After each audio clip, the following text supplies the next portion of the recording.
ತಸ್ಮಾನ್ನ ನಿಶ್ಚಯಾದ್ವಕ್ತು ಧರ್ಮಶಕ್ಯಸ್ತು ಕೇನಚಿತ್.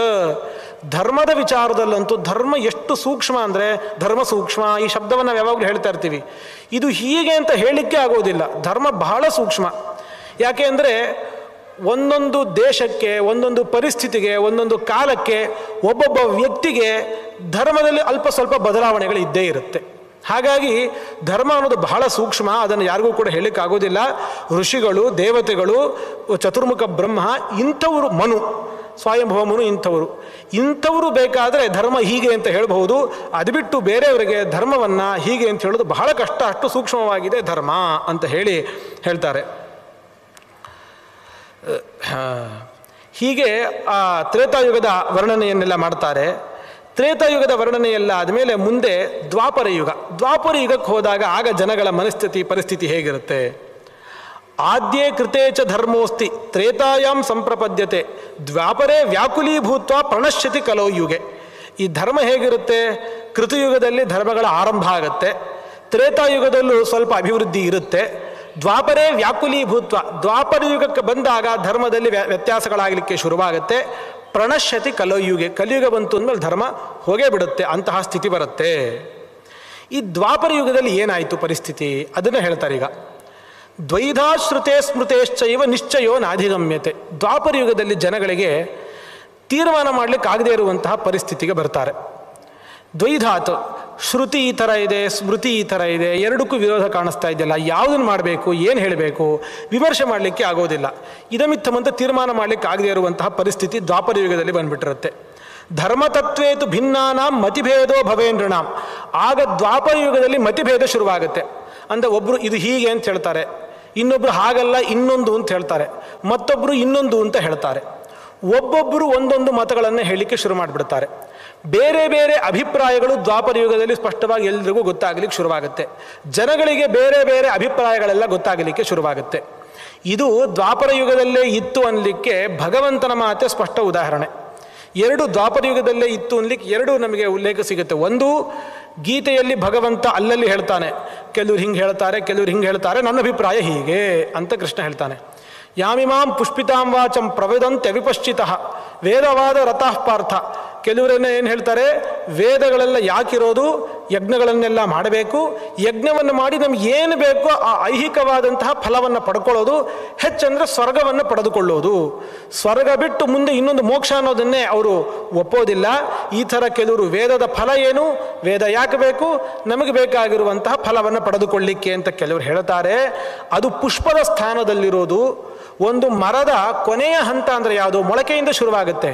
ಕೊನೆಯ ಹಂತ ಅಂದರೆ ಹೂವಲ್ಲ, ಹೂವು ಆ ನಂತರ ಹಣ್ಣಾಗಬೇಕು. ವೇದಗಳಲ್ಲೆಲ್ಲ ಇಂತಹ ಫಲಕ್ಕೋಸ್ಕರ ಇಂತಹ ಕೆಲಸ ಮಾಡಿ, ಇದು ಬೇಕಾದರೆ ಇದನ್ನು ಮಾಡಿ ಎಲ್ಲ ವೇದದಲ್ಲಿ ಹೇಳ್ತಾರೆ. ಅದೆಲ್ಲ ಪುಷ್ಪಸ್ಥಾನದಲ್ಲಿ ಇರೋದು. ಅದರಿಂದ ಮುಂದೆ ಹೋಗಬೇಕು, ಫಲ ಇನ್ನೊಂದು ಇದೆ, ಅದೇ ಮೋಕ್ಷ ಅಂತ ಹೇಳಿ ತನ್ನ ಅಭಿಪ್ರಾಯ ಹೀಗೆ ಅಂತ ದೇವರು ಹೇಳ್ತಾನೆ. ಹಾಗಾದರೆ ಆಗಲೇ ಬೇಕಾದಷ್ಟು ಮತಭೇದಗಳಿತ್ತು ಅಂತ ಹೇಳಿ ಗೊತ್ತಾಗುತ್ತೆ.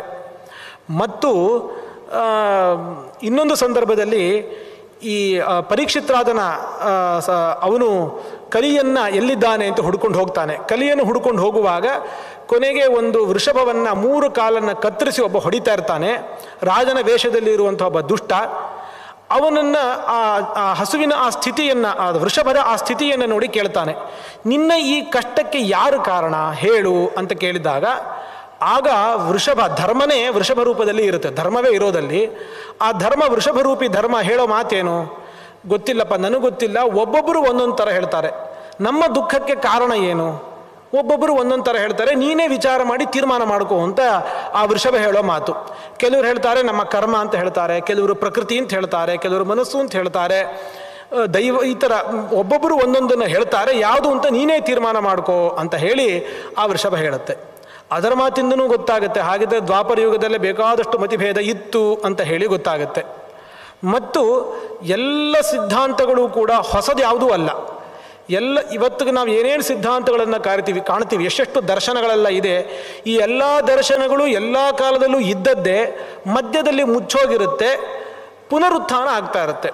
ಅನೇಕ ವ್ಯಕ್ತಿಗಳಿಂದ ಅದರ ಪುನರುತ್ಥಾನ ಆಗುತ್ತೆ ಹೊರತು ಅದು ಇಲ್ಲದೇ ಇರೋದನ್ನು ಹೊಸ ಸೃಷ್ಟಿ ಅಂತ ಯಾರೂ ಕೂಡ ಅದನ್ನು ಒಪ್ಕೊಳ್ಳೋದಿಲ್ಲ. ಹಾಗಾಗಿ ಈ ಥರ ದ್ವಾಪರ ಯುಗದಲ್ಲಿ ಅದು ಹೆಚ್ಚಾಗ್ಬಿಟ್ಟಿರುತ್ತೆ. ಎಲ್ಲರೂ ಒಬ್ಬೊಬ್ಬರು ಒಂದೊಂದು ಅರ್ಥವನ್ನು ವೇದಕ್ಕೆ ಹೇಳಲಿಕ್ಕೆ ಶುರು ಮಾಡಿರ್ತಾರೆ, ಒಬ್ಬೊಬ್ಬರು ಒಂದೊಂದನ್ನು ಸರಿ ಅಂತ ಹೇಳಲಿಕ್ಕೆ ಶುರು ಮಾಡ್ತಾರೆ. ಅಯಂ ಧರ್ಮೋ ಹ್ಯಯಂ ನೇತಿ ನಿಶ್ಚಯೋ ನಾಭಿಗಮ್ಯತೆ, ಇದೇ ಧರ್ಮ ಇದು ಧರ್ಮ ಅಲ್ಲ ಅಂತ ತೀರ್ಮಾನ ಮಾಡಲಿಕ್ಕೆ ಆಗದೇ ಇರುವಂತಹ ಪರಿಸ್ಥಿತಿ ಬಂದ್ಬಿಟ್ಟಿರುತ್ತೆ ಆ ದ್ವಾಪರ ಯುಗದಲ್ಲಿ. ಮತ್ತು ಆ ದ್ವಾಪರ ಯುಗದಲ್ಲಿ ಇಂಥ ಪರಿಸ್ಥಿತಿ ಬಂದಿರುತ್ತೆ. ಆವಾಗ ವ್ಯಾಸರು ಬರ್ತಾರೆ. ವ್ಯಾಸ ಅಂತಂದರೆ ಈಗ ನಾವು ಈ ಹಿಂದೆ ದ್ವಾಪರ ಯುಗದಲ್ಲಿ ಯಾವ ವೇದವ್ಯಾಸರು ಬಂದಿದ್ದರು, ಭಗವಂತ ನಾರಾಯಣನ ಅವತಾರ, ಸತ್ಯವತಿಯ ಮಗನಾಗಿ, ಪರಾಶರ ಸತ್ಯವತಿಯ ಮಗನಾಗಿ ಬಂದಂತಹ ವ್ಯಾಸ ಅಲ್ಲ. ಪ್ರತಿ ದ್ವಾಪರದಲ್ಲೂ ಅವರೇ ಬರೋದಿಲ್ಲ, ಬೇರೆ ಬೇರೆ ಋಷಿಗಳು ಕೂಡ ಅವರು ವ್ಯಾಸರಾಗ್ತಾರೆ. ವ್ಯಾಸ ಅನ್ನೋದು ಒಂದು ಪದವಿಯ ಹೆಸರು. ಯಾರು ವೇದ ವಿಭಾಗವನ್ನು ಮಾಡಿ ಕೊಡ್ತಾರೋ ಅವರನ್ನು ವ್ಯಾಸ ಅಂತ ಕರೀತಾರಷ್ಟೇ, ಅದೊಂದು ಪದವಿಯ ಹೆಸರು. ಬೇರೆ ಬೇರೆ ಋಷಿಮುನಿಗಳೆಲ್ಲ ಬರ್ತಾರೆ, ಅವರೆಲ್ಲ ಬಂದು ವೇದ ವಿಭಾಗ ಮಾಡ್ತಾರೆ. ಅನೇಕ ಋಷಿಗಳು ಗ್ರಂಥಗಳನ್ನೆಲ್ಲ ರಚನೆ ಮಾಡ್ತಾರೆ. ರಚನೆ ಮಾಡಿ ಜನಗಳಿಗೆ ಆದಷ್ಟು ಸರಿಯಾಗಿರುವಂತಹ ವಿಚಾರವನ್ನು ತಲುಪಿಸುವಂತಹ ಪ್ರಯತ್ನವನ್ನೆಲ್ಲ ಆವಾಗ ಮಾಡ್ತಾರೆ. ದ್ವಾಪರ ಯುಗದಲ್ಲಿ ಇದೆಲ್ಲವೂ ಕೂಡ ನಡೆಯುತ್ತೆ. ಆಯುರ್ವೇದ ಗ್ರಂಥಗಳ ರಚನೆ ಆಗುತ್ತೆ, ಜ್ಯೋತಿಷ ಶಾಸ್ತ್ರಕ್ಕೆ ಸಂಬಂಧಪಟ್ಟ ಗ್ರಂಥಗಳು, ಅರ್ಥಶಾಸ್ತ್ರ ವಿಕಲ್ಪಶ್ಚ ಅರ್ಥಶಾಸ್ತ್ರದ ಗ್ರಂಥಗಳು, ಹೇತುಶಾಸ್ತ್ರ, ಪ್ರಮಾಣಶಾಸ್ತ್ರಗಳು, ಹೀಗೆ ಅನೇಕ ಶಾಸ್ತ್ರಗಳ ರಚನೆ ಈ ದ್ವಾಪರ ಯುಗದಲ್ಲಿ ಆಗತ್ತೆ. ಆದರೆ ದ್ವಾಪರ ಯುಗದಲ್ಲಿ ಇದ್ರ ಜೊತೆಗೆ ಜನರಲ್ಲಿ ಅಧರ್ಮವೂ ಕೂಡ ಕ್ರಮೇಣ ಬೆಳೀಲಿಕ್ಕೆ ಶುರುವಾಗಿರುತ್ತೆ. ಲೋಭ, ಅಧೃತಿ, ಜನಗಳು ಅತಿಯಾದ ಆಸೆಯನ್ನು ಪಡ್ತಾ ಇರ್ತಾರೆ, ಯಾವುದನ್ನು ತೀರ್ಮಾನ ಮಾಡ್ತಾ ಇರೋದಿಲ್ಲ, ಪರಸ್ಪರ ವ್ಯಾಪಾರಕ್ಕಾಗಿ ಎಲ್ಲರೂ ಕೂಡ ಯುದ್ಧವನ್ನು ಮಾಡ್ತಾ ಇರ್ತಾರೆ. ಮತ್ತು ಶಾಸ್ತ್ರ ಗ್ರಂಥಗಳನ್ನು ವ್ಯತ್ಯಾಸ ಮಾಡಿಬಿಡ್ತಾರೆ, ಶಾಸ್ತ್ರ ಗ್ರಂಥಗಳಲ್ಲಿ ಯಾವುದಕ್ಕೋ ಸೇರಿಸೋದು, ಹೀಗೆಲ್ಲ ಅವ್ಯವಸ್ಥೆಗಳೆಲ್ಲವೂ ಕೂಡ ದ್ವಾಪರ ಯುಗದಲ್ಲೇ ಆಗಿಬಿಡುತ್ತೆ. ಮತ್ತು ಹಿಂಸೆ, ಮೋಸ ಇದೆಲ್ಲವೂ ಕೂಡ ಆಗಲೇ ದ್ವಾಪರ ಯುಗದಲ್ಲಿ ಆರಂಭ ಆಗಿರುತ್ತೆ. ಇದೆಲ್ಲ ಆದಮೇಲೆ ಕಲಿಯುಗ ಆರಂಭ ಆಗುತ್ತೆ. ಕಲಿಯುಗದ ಪ್ರಭಾವಗಳನ್ನು ಹೇಳ್ತಾರೆ. ಇದೆಲ್ಲ ಕಲಿಯುಗದಲ್ಲಿ ಎಷ್ಟೋ ನಮಗೆ ಇಲ್ಲಿ ಹೇಳಿರೋದು ಈಗಾಗಲೇ ನಮಗೆ ಅನುಭವಕ್ಕೆ ಬಂದ್ಬಿಟ್ಟಿದೆ. ಈಗಾಗಲೇ ಕಲಿಯುಗದಲ್ಲಿ ಹೇಳುವಾಗ ಮೊದಲೇ ಶುರು ಮಾಡೋದೇನು ಅಂತಂದರೆ, ಕಲವು ಪ್ರಮಾರಕೋ ರೋಗ, ಮಾರಣಾಂತಿಕವಾದ ರೋಗಗಳು ಒಂದಾದ್ಮೇಲೆ ಏನೇನೋ ರೋಗಗಳು ಬರ್ತಾ ಇರುತ್ತೆ. ಸತತಂ ಕ್ಷುದ್ ಭಯಾನೀಚ, ಹಸಿವು, ಭಯ ಇದೆಲ್ಲ ಜನರನ್ನು ಕಾಡ್ತಾ ಇರುತ್ತೆ. ಅನಾವೃಷ್ಟಿ ಭಯಂ ಘೋರಂ, ಮಳೆನೇ ಇರೋದಿಲ್ಲ ಅಂತ ಕೆಲವು ಸತಿ ವಿಪರೀತ ಮಳೆ ಆಗುತ್ತೆ ಅನ್ನುವಂತಹ ಸಮಸ್ಯೆ. ನಪ್ರಮಾಣಂ ಸ್ಮೃತೇರಸ್ತಿ, ಕಲಿಯುಗದಲ್ಲಿ ಗ್ರಂಥಗಳಿಗೆ ಮರ್ಯಾದೆಯನ್ನು ಕೊಡೋದಿಲ್ಲ, ಸ್ಮೃತಿಯನ್ನೆಲ್ಲ ಅಪ್ರಮಾಣ, ಮನುವಾದಿಗಳು ಅಂತೆಲ್ಲ ಬೈದು ಮನುಸ್ಮೃತಿಯನ್ನೆಲ್ಲ ಅಪ್ರಮಾಣ ಅಂತ ಹೇಳ್ತಾರೆ. ಹೀಗೆ ಅದಕ್ಕೆ ಮರ್ಯಾದೆಯನ್ನು ಕೊಡೋದಿಲ್ಲ.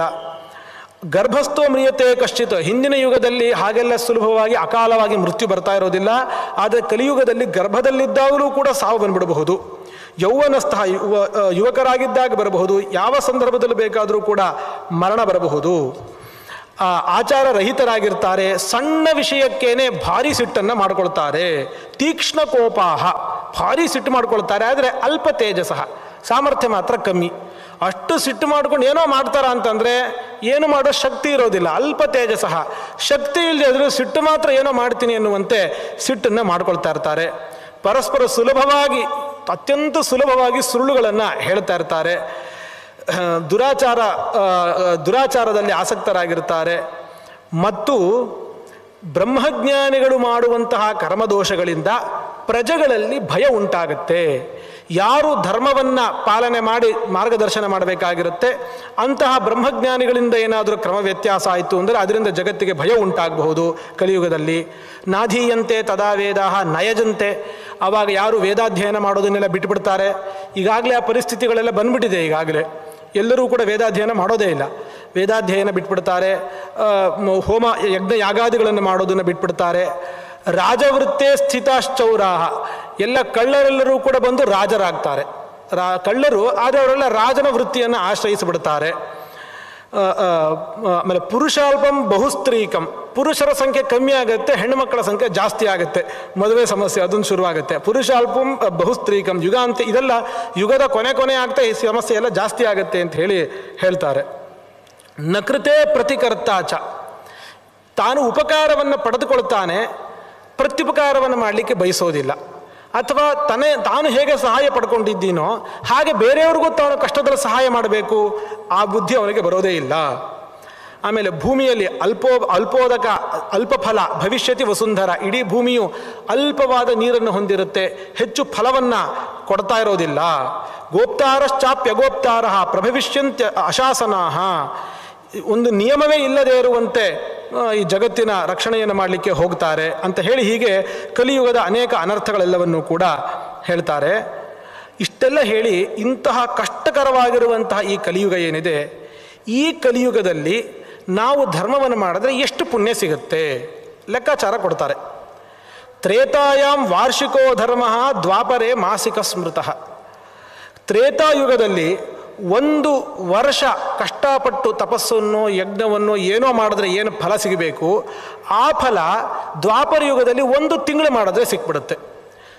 ದ್ವಾಪರೇ ಮಾಸಿಕ ಸ್ಮೃತಃ ಯಥಾಶಕ್ತಿ ಚರನ್ ಪ್ರಾಜ್ಞ ತದನ್ನ ಪ್ರಾಪ್ನುಯಾತ್ ಕಲೌ. ಅಷ್ಟನ್ನು ಒಂದೇ ಒಂದು ದಿನದಲ್ಲಿ, ಒಂದು ಹಗಲಿನಲ್ಲಿ ಅಷ್ಟು ಪುಣ್ಯವನ್ನು, ತ್ರೇತಾಯುಗದಲ್ಲಿ 1 ವರ್ಷ ಮಾಡಿದಂತಹ ಶ್ರಮಪಟ್ಟು ಗಳಿಸುವ ಪುಣ್ಯವನ್ನು ಒಂದು ಹಗಲಿನಲ್ಲಿ ಅವನು ಪುಣ್ಯವನ್ನು ಸಂಪಾದನೆ ಮಾಡಲಿಕ್ಕೆ ಸಾಧ್ಯ ಆಗುತ್ತೆ. ಅದು ಯಥಾಶಕ್ತಿ ಚರನ್, ತನ್ನ ಶಕ್ತಿಯನ್ನು ನೋಡಿಕೊಂಡು ಪ್ರಾಮಾಣಿಕವಾಗಿ ಶಕ್ತಿ ಇದ್ದಷ್ಟು ಅವನು ಅದನ್ನು ಮಾಡಿದ್ದೇ ಆದಲ್ಲಿ ಅಷ್ಟು ಪುಣ್ಯವನ್ನು ಅವನಿಗೆ ಸಂಪಾದನೆ ಮಾಡಲಿಕ್ಕೆ ಸಾಧ್ಯ ಆಗುತ್ತೆ ಅಂತ ಹೇಳಿ, ಇಂತಹ ಕಲಿಯುಗ ಎಲ್ಲ ಮುಂದೆ ಘೋರ ಆಗ್ತಾ ಹೋದಾಗ ಮುಂದೆ ಕಲ್ಕಿ ಅವತಾರ ಆಗುತ್ತೆ ನಾವು ಹೇಳ್ತೀವಲ್ವಾ. ಆ ಕಲ್ಕಿ ಅವತಾರ ಆಗೋದು ಯಾವ ಕಲಿಯುಗದಲ್ಲಿ? ಈಗ ನಾವಿದ್ದೀವಲ್ವ, ವೈವಸ್ವತ ಮನ್ವಂತರ 14 ಮನ್ವಂತರ ಇದೆಯಲ್ಲ, 14 ಮನ್ವಂತರದಲ್ಲಿ ಒಂದು ವೈವಸ್ವತ ಮನ್ವಂತರ. ಆ ವೈವಸ್ವತ ಮನ್ವಂತರದಲ್ಲಿ 71 ಕಲಿಯುಗ ಬರುತ್ತೆ. ಆ 71 ಕಲಿಯುಗದಲ್ಲಿ 28ನೇ ಕಲಿಯುಗದಲ್ಲಿ ಇವಾಗ ನಾವೇನಿದ್ದೀವಿ, ಈ 28ನೇ ಕಲಿಯುಗದಲ್ಲಿ ಕಲ್ಕಿಯಾಗಿ ದೇವರ ಅವತಾರ ಮಾಡೋದು. ಬೇರೆ ಇಲ್ಲಿ ಹೇಳ್ತಾರೆ, ಮೊದಲಿಗೆ ಆರಂಭದ ಈ ಯುಗಗಳೆಲ್ಲ ಆರಂಭ ಆಗುತ್ತಲ್ಲ, ಆ ಮೊದಲನೇ ಕಲಿಯುಗ ಅಲ್ಲಿ ಪ್ರಮಿತಿ ಅಂತ ಪ್ರಮತಿ ಅಂತನ್ನುವಂತಹ ಒಬ್ಬ ದ್ವಿಜಕುಮಾರನ ಕಥೆ ಬರುತ್ತೆ. ಆದರೆ ಇಲ್ಲಿ ಪ್ರಮಿತಿ ಅನ್ನುವಂತಹ ಹೆಸರನ್ನು ಹೇಳ್ತಾರೆ. ಪ್ರಮತಿ ಅಂತ ಹೇಳಲ್ಲ, ಪ್ರಮಿತಿ ಅಂತ ಹೇಳ್ತಾರೆ. ಭಗವಂತನ ಸನ್ನಿಧಾನ ಆವೇಶ ಇರುತ್ತೆ. ಮಾಧವಸ್ಯತು ಸೋಂಶೇನ ದೇವಸ್ಥಿ ವಿಜಗ್ನಿವಾನ್. ಅವನು ಹುಟ್ಟಿ ಅವನೇನು ಮಾಡ್ತಾನೆ, ಒಂದಿಷ್ಟು ಜನರನ್ನೆಲ್ಲ ಸೇರಿಸಿಕೊಂಡು ಯಾರ್ಯಾರು ದುಷ್ಟರು ಇರ್ತಾರೆ ಆ ಎಲ್ಲ ದುಷ್ಟರನ್ನೆಲ್ಲರನ್ನೂ ಕೂಡ ಸಂಹಾರ ಮಾಡಿ ಮುಂದೆ ಸತ್ಯಯುಗ ಪ್ರವೃತ್ತಿಗೆ ಕಾರಣನಾಗ್ತಾನೆ. ಆ ನಂತರ ಸತ್ಯಯುಗದ ಅಂದರೆ ಪುನಃ ಕೃತಯುಗದ ಆರಂಭ ಆಗಲಿಕ್ಕೆ ಶುರುವಾಗುತ್ತೆ. ಕೃತಯುಗ ಆರಂಭ ಆದ ಮೇಲೆ ಪುನಃ ತಾನಾಗೆ ಉಳಿದುಕೊಂಡಿರುವಂತಹ ಸಜ್ಜನರಿಂದ ಕೃತಯುಗ ಬೆಳೀತಾ ಹೋಗುತ್ತೆ. ಸಜ್ಜನರು ಬೆಳೀತಾರೆ, ಒಳ್ಳೆಯ ಕೆಲಸಗಳೆಲ್ಲವೂ ಕೂಡ ಆರಂಭ ಆಗುತ್ತೆ. ಯಥಾ ದಾವಪ್ರದಗ್ಧೇಶು ತೃಣೇಶ್ವಿಹ ತಪೇ ಋತವು. ಬಿಸಿಲುಗಾಲದಲ್ಲಿ ಬೆಂಕಿ ಹೊತ್ತುಕೊಂಡು ಹುಲ್ಲುಗಳೆಲ್ಲ ಸುಟ್ಟೋಗಿರುತ್ತೆ. ಅದೇ ಮಳೆಗಾಲ ಬಂದ ಮೇಲೆ ಕ್ರಮೇಣ ಎಲ್ಲ ಹುಲ್ಲು ತಾನಾಗಿ ಹೇಗೆ ಬೆಳೆಯುತ್ತೋ ಹಾಗೆ ಸಜ್ಜನರು ಈ ಪ್ರಪಂಚದಲ್ಲಿ ಕ್ರಮೇಣ ಹೆಚ್ಚಾಗ್ತಾ ಹೋಗ್ತಾರೆ. ಹೀಗೆ ಇಷ್ಟೆಲ್ಲವನ್ನೂ ಕೂಡ 4 ಯುಗಗಳು ಹೇಗಿರುತ್ತೆ ಅಂತ ಹೇಳಿ ಇದೆಲ್ಲವನ್ನೂ ಕೂಡ ಇಲ್ಲಿ ನಿರೂಪಣೆ ಮಾಡ್ತಾರೆ. ಇಷ್ಟೆಲ್ಲ ನಿರೂಪಣೆ ಮಾಡಿದ ಮೇಲೆ ಒಂದಿಷ್ಟು ಧರ್ಮದ ಅಂಗಗಳು ಅಂತ ಹೇಳಿ ಸುಮಾರು ವಿಚಾರಗಳನ್ನು ನಿರೂಪಣೆ ಮಾಡ್ತಾರೆ. ತುಂಬ ಚೆನ್ನಾಗಿರುವಂತಹ ಅನೇಕ ವಿಚಾರಗಳು ಇದರಲ್ಲಿ ಸೇರಿಕೊಳ್ತಾ ಹೋಗುತ್ತೆ. ಇಲ್ಲಿ 4 ಆಶ್ರಮಗಳನ್ನು ನಾವು ನೋಡ್ತೀವಿ. ಬ್ರಹ್ಮಚರ್ಯ, ಗಾರ್ಹಸ್ಥ್ಯ, ವಾನಪ್ರಸ್ಥ, ಸನ್ಯಾಸ. 4 ಆಶ್ರಮಗಳು. ಈ 4 ಆಶ್ರಮಗಳ ಕರ್ತವ್ಯ ಏನು, ಅದು ಆಯಾ ಶಬ್ದಗಳಿಂದನೇ ಗೊತ್ತಾಗುತ್ತೆ. ಮತ್ತು ಎಲ್ಲವೂ ಕೂಡ ಸಾಧು ಅಂತ ಹೇಳ್ತಾರೆ, ತುಂಬ ಚೆನ್ನಾಗಿ ಹೇಳ್ತಾರೆ. ಈಗ ಬ್ರಹ್ಮಚರ್ಯನೇ ತುಂಬ ಶ್ರೇಷ್ಠ, ಗಾರ್ಹಸ್ಥವೇ ಶ್ರೇಷ್ಠ, ಸನ್ಯಾಸವೇ ಶ್ರೇಷ್ಠ, ವಾನಪ್ರಸ್ಥವೇ ಶ್ರೇಷ್ಠ, ಎಲ್ಲನೂ ಶ್ರೇಷ್ಠ. ಏನೇನು ಮಾಡಬೇಕು ಅದನ್ನು ಮಾಡಿದ್ರೆ ಎಲ್ಲನೂ ಶ್ರೇಷ್ಠ. ಬ್ರಹ್ಮಚರ್ಯದಲ್ಲಿ ಏನು ಪಾಲನೆ ಮಾಡಬೇಕು ಅದನ್ನು ಮಾಡಿಕೊಂಡಿದ್ರೆ ಅದೂ ಉತ್ತಮ. ಗೃಹಸ್ಥನಾಗಿ ಏನು ಪರಿಪಾಲನೆ ಮಾಡಬೇಕು ಅದನ್ನು ಮಾಡಿಕೊಂಡಿದ್ರೆ ಅದು ಕೂಡ ಉತ್ತಮ. ಪ್ರತಿಯೊಂದು ಕೂಡ ಉತ್ತಮ ಅಂತಲೇ ಕರೆಸ್ಕೊಳ್ಳುತ್ತೆ ಅಂತ ಹೇಳಿ ಹೇಳ್ತಾರೆ. ವಿದ್ಯಾಯ ಸಾಧನಾತ್ ಸಾಧುರು ಬ್ರಹ್ಮಚಾರಿ ಗುರೋರ್ಹಿತ ಕ್ರಿಯಾಣಾಂ ಸಾಧನಾಚೈವ ಗೃಹಸ್ಥ ಸಾಧುರುಚ್ಯತೆ. ಬ್ರಹ್ಮಚಾರಿಯನ್ನು ಸಾಧು ಅಂತ ಯಾಕೆ ಕರಿತೀವಿ? ಬ್ರಹ್ಮಚಾರಿಯ ಕೆಲಸ ಏನು? ವಿದ್ಯೆಯ ಸಾಧನೆ ಮಾಡಿಕೊಳ್ಬೇಕು. ಬ್ರಹ್ಮಚರ್ಯ ಅವಸ್ಥೆ ಅಂತಂದರೆ ಅದು ಅಧ್ಯಯನದ ಕಾಲ. ಹಿಂದಿನ ಕಾಲದಲ್ಲೆಲ್ಲ ಹೇಗಿರ್ತಾ ಇತ್ತು, ಉಪನಯನ ಮಾಡಿದ ಮೇಲೆ ಗುರುಕುಲ ಕಳಿಸ್ಬಿಡೋರು. ಗುರುಕುಲದಲ್ಲಿ ಚೆನ್ನಾಗಿ ಅಧ್ಯಯನ ಮಾಡಿದ ಮೇಲೆ ಇವನ ಅಧ್ಯಯನ ಮುಗೀತು ಅಂತ ಗುರುಗಳು ತೀರ್ಮಾನ ಮಾಡಿ ಗುರುಗಳು ಸಮಾವರ್ತನ ಅಂತ ಒಂದು ಸಂಸ್ಕಾರ ಮಾಡಿ ಕಳಿಸೋರು. ಇನ್ನು ನೀನು ಸಮಾವರ್ತನ ಆಯ್ತಪ್ಪ, ನೀನಿನ್ನು ಮದುವೆ ಮಾಡ್ಕೊಳ್ಬಹುದು ಅಂತ ಅವಾಗ ಅವಕಾಶ. ಅಲ್ಲಿ ತನಕವೂ ಕೂಡ ನಿರಂತರವಾಗಿ ಅಧ್ಯಯನ ಮಾಡ್ತಾ ಇರಬೇಕು. ಚೆನ್ನಾಗಿ ಅಧ್ಯಯನ ಮಾಡ್ತಾ ಇದ್ದಾನೆ ಅಂತಾದರೆ ಹಾಗೆ ಅವನು ಸರಿಯಾಗಿದ್ದಾನೆ, ಅವನು ಸಾಧುವಾಗಿದ್ದಾನೆ, ಬ್ರಹ್ಮಚಾರಿ. ಗುರೋರ್ಹಿತ, ಗುರುಗಳ ಸೇವೆಯನ್ನು ಮಾಡಿ ಗುರುಗಳ ಹಿತಚಿಂತಕನಾಗಿ ತಾನು ಆ ವಿದ್ಯೆಯನ್ನು ಸಂಪಾದನೆ ಮಾಡಬೇಕು. ಕ್ರಿಯಾಣಾಂ ಸಾಧನಾಚೈವ ಗೃಹಸ್ಥ ಸಾಧುರುಚ್ಯತೆ.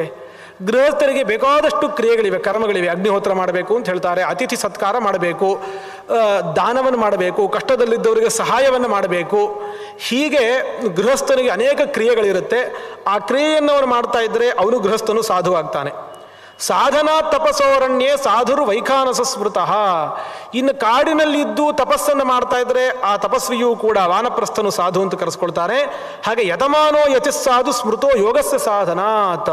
ತಾವು ಧ್ಯಾನಾದಿಗಳನ್ನು ಮಾಡ್ತಾ ಜಪತಪಾದಿಗಳನ್ನು ಮಾಡ್ತಾ ಇದ್ದರೆ ಅಂತಹ ಯತಿಗಳೂ ಕೂಡ ಸಾಧು ಅಂತ ಹೇಳಿ ಕರೆಸ್ಕೊಳ್ತಾರೆ. ಏವಂ ಆಶ್ರಮ ಧರ್ಮಾಣಂ ಸಾಧನಾತ್ ಸಾಧವ ಸ್ಮೃತಃ. ಇವರೆಲ್ಲರೂ ಸಾಧುಗಳು. ಯಾಕೆ? ಆಶ್ರಮ ಧರ್ಮಗಳನ್ನು ಸರಿಯಾಗಿ ಪಾಲನೆ ಮಾಡ್ತಾ ಇದ್ದಾರೆ ಅನ್ನೋ ಕಾರಣಕ್ಕಾಗಿ.